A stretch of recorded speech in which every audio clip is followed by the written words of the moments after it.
Hello! Magandang araw!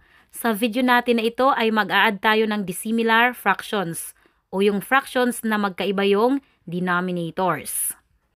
Kapag ganito yung fractions na i-add natin, magkaiba yung denominators, hindi tayo kaagad pwedeng mag-plus.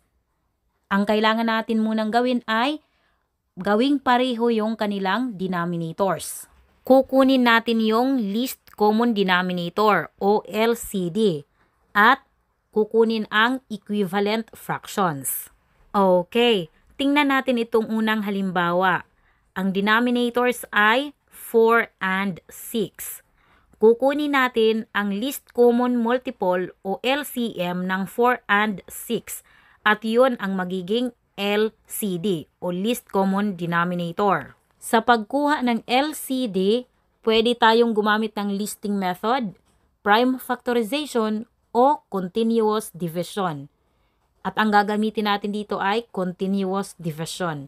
Ito yung pinakamadaling paraan ng pagkuha ng LCD. Okay, ilagay natin dito 4 and 6. I-divide natin ito sa kanilang common prime factor. Ano yung number na pwedeng makadivide sa 4 at pwede rin makadivide sa 6? Okay, pwede silang ma-divide ng 2. 4 divided by 2 equals 2. 6 divided by 2 equals 3. Yung quotients na 2 and 3, pareho na silang prime numbers. Wala na silang ibang common factor maliban sa 1. Kaya mag-stop na tayo sa pag-divide. Ngayon, para makuha natin yung LCD, imumultiply lamang natin itong divisor, prime divisor na ginamit natin, at itong quotients. Okay, imultiply natin 2 times 2 times 3. 2 times 2 equals 4. 4 times 3 equals 12. Ito ang LCM ng 4 and 6. At ito ang gagamitin nating LCD. Okay, ilagay na natin dito yung LCD. Yung LCD ay 12. Ayan. Ngayon, kukunin natin yung equivalent fractions o yung numerator ng bawat fraction. Ang gagawin natin ay i-divide natin ito. 12 divided by 4 equals 3. 3 times 1 equals 3. Okay, dito naman sa pangalawa, 12 divided by 6 equals 2. 2 times 2 equals 4. Ayan, similar fractions na.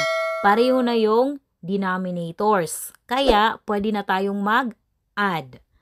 I-plus lamang natin yung numerators at kopyahin ang LCD. Okay, i-plus natin. 3 plus 4 equals 7. Sunod, kukopyahin lamang natin yung LCD na 12. Okay, yung answer ay 7 over 12. Ito ay nasa lowest term na dahil yung numerator at denominator ay wala ng ibang common factor maliban sa 1. Kaya ito na yung final answer. Next example, i-add natin 3/5 plus 6/10.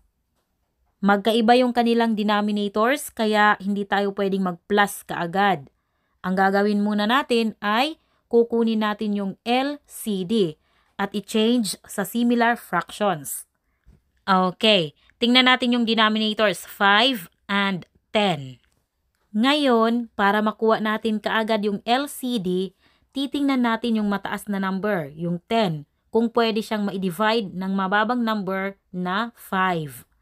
Ang 10 ba pwedeng ma-divide ng 5 na eksakto yung answer? Pwede. Kaya, yung LCD ay 10. Technique po yan sa pagkuha ng LCD. Kapag yung mataas na denominator ay pwedeng ma-divide ng mababang denominator, automatic yung LCD ay yung mataas na denominator, yung mataas na number. Dahil yan ang pinakamababang number na parehong multiple ng denominators. Okay, So, yung LCD ay 10. Ayan. Sunod, kukunin natin yung equivalent fractions, yung numerator ng bawat fraction. Okay, 10 divided by 5 equals 2. 2 times 3 equals 6.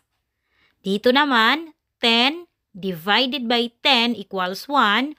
1 times 6 equals 6. Okay, pareho na yung denominators ng fractions. Kaya, pwede na tayong mag-add. I-plus lamang natin yung numerators. 6 plus 6 equals 12. At kukopyahin lamang natin yung LCD na 10. Okay, yung answer ay 12 over 10. Ito ay improper fraction. Mataas yung numerator kaysa sa denominator. Kaya, kailangan natin itong isimplify. I-divide lamang natin yung numerator sa denominator. Kapag i-divide natin ang 12 sa 10, ang quotient ay 1 at may remainder na 2. At dahil may remainder, isusulat natin yung answer as mixed number. Ibig sabihin, may whole number at may fraction. Okay, isulat natin. Yung quotient, etong quotient ang magiging whole number. Ang remainder ang magiging numerator. At ang divisor na 10 ang denominator. Ayan, yung answer ay 1 and 2/10.